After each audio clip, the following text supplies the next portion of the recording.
Mais la vie avec Jésus, c'est pas une vie sans péripéties. Il y a des moments tellement glorieux, tellement merveilleux, mais il y a d'autres moments où il faut qu'on fasse confiance et que, comme un arbre, nos racines se déploient dans l'ombre sans qu'on s'en rende compte sur le moment même. Mais Dieu nous aime tellement et il veut transformer chaque situation difficile qu'on peut vivre par une leçon profonde si on veut juste prendre le temps de lui abandonner entre ses mains. Alors, dans Marc 4, 35 à 41,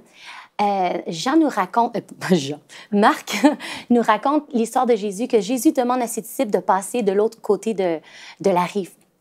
Puis, soudain, une violente tempête fait rage dans la mer. Mais Jésus, pendant ce temps, dort dans la barque. Il est réveillé par les cris de ses disciples en panique. Et Jésus se réveille et leur dit, « Mais pourquoi avez-vous peur? Où est votre foi? » Puis Jésus se lève, il menace les flots, il menace la tempête et tout devient calme. Et souvent, pour être honnête, on peut réagir de la même façon devant une situation difficile.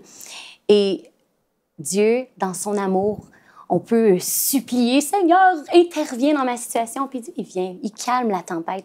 Mais est-ce que c'est vraiment la réaction souhaitée de Jésus pour ses disciples et pour nous-mêmes?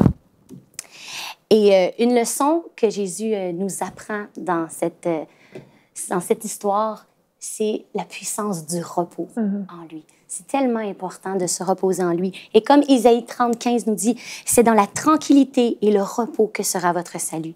C'est dans le calme et la confiance que sera votre force. Le repos en Dieu nous rend forts et rend calme notre âme et nous donne l'autorité de marcher comme des fils et des filles du roi des rois et pouvoir déclarer la vie dans nos tempêtes, déclarer la vie au lieu de se plaindre. Mais comment marcher dans cette paix-là? Une clé, c'est vraiment la louange et l'adoration. Quand que les situations viennent contre nous, que notre première réaction, merci, soit de commencer à adorer le Seigneur, de se concentrer sur lui. Parce que quand on se concentre sur lui, on décentre notre attention nous-mêmes et tout devient plus simple. Le Seigneur nous donne sa paix. Il calme notre âme. Il nous donne des stratégies et même, il change notre perspective de la situation. Et on peut voir avec les yeux du Père que la tempête est une opportunité de voir un miracle.